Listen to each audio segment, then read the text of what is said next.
হিমালয়ের পাদদেশীয় অঞ্চল উত্তরের জেলা নীলফামারী। ঠিক নীলফামারীতে শীতের আগমনী বার্তা অনেকটাই জেঁকে বসে শুরু করেছে। ঠিক আপনাদের যদি আমি একটু জানিয়ে রাখি, আজকে ঠিক সকালবেলা থেকে যে কুয়াশার চাদরে মোড়ানো ছিল নীলফামারী, এবং ঠিক এই মুহূর্তে আমার পিছনে আপনারা দেখছেন যে কুয়াশার চাদরে মোড়ানো রয়েছে এই যে নীলফামারীর চিত্রপট। এবং আমি যদি আপনাদের একটু নিশ্চিত করে রাখি যে নীলফামারীর বিভিন্ন প্রান্তিক শহরগুলোতে আমরা ঘুরে দেখেছি। ঠিক গতকালকে ঠিক 8টা নাগাদ আমরা দেখেছিলাম যে এখানকার যে শীতের তীব্রতা এবং কুয়াশার চাদরে মোড়ানো যে নীলফামারী, সেটি অনেকটাই কুয়াশার চাদরে মোড়ানো ছিল। এবং সাধারণ মানুষ যারা ছিল তারা তারা তাদের যে শীত নিবারণের চেষ্টার নিমিত্তে তারা রাতে খড়কুটো জ্বালিয়েছিল, এবং যার কারণে তারা বিভিন্নভাবে শীত নিবারণ করেছিল। এবং আমরা দেখেছিলাম যে আজকেও ঠিক সকালবেলা থেকেই বিভিন্ন যাত্রী সেবার মানুষ যারা এই সড়ক বেয়ে বিভিন্ন গন্তব্যস্থলে পাড়ি জমাচ্ছিলেন, ঠিক তারাও অনেকটাই যে গাড়ির হেডলাইট সংযোগ রয়েছেন সেই হেডলাইট জ্বালিয়ে তাদের গন্তব্যস্থলে গিয়েছিল, আমরা যেমনটি দেখেছি। এবং সব মিলে যদি আমি আপনাদেরকে একটু বলি যে নীলফামারীর প্রত্যন্ত গ্রাম অঞ্চলে থাকা মানুষ যারা রয়েছেন তাদের নিত্যদিনের যে কর্মচক্র সেটি অনেকটাই সকালবেলায় থমকে দাঁড়ায়, এবং তারা সকালবেলায় খড়কুটা জ্বালিয়ে তাদের যে শীত নিবারণের চিত্র তারা সেটি করে থাকে। আমরা দেখেছি যে গত বছরগুলোতে শীতের আবির্ভাব যেভাবে হয়েছিল, ঠিক এবছর একটু ভিন্ন চিত্র রয়েছে নীলফামারীতে। এবছর অনেকটাই আগাম যে শীতের বার্তা সেটি অনেকটাই তুখোর যে শীতের প্রকোপ সেটি অনেকটাই রয়েছে নীলফামারীতে।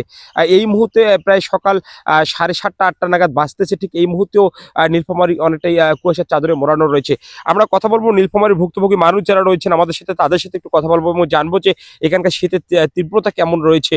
ঠিক আপনার মাধ্যমে জানতে চাই নীলফামারীতে এই মুহূর্তে শীতের প্রকোপ কেমন আছে এবং কেমন অনুভব করতেছেন শীত? শীত খুব অতিরিক্ত শীতের জন্য বেড়া যায় না, বাড়ি হতে বাইরে বেড়া যায় না বাইরত।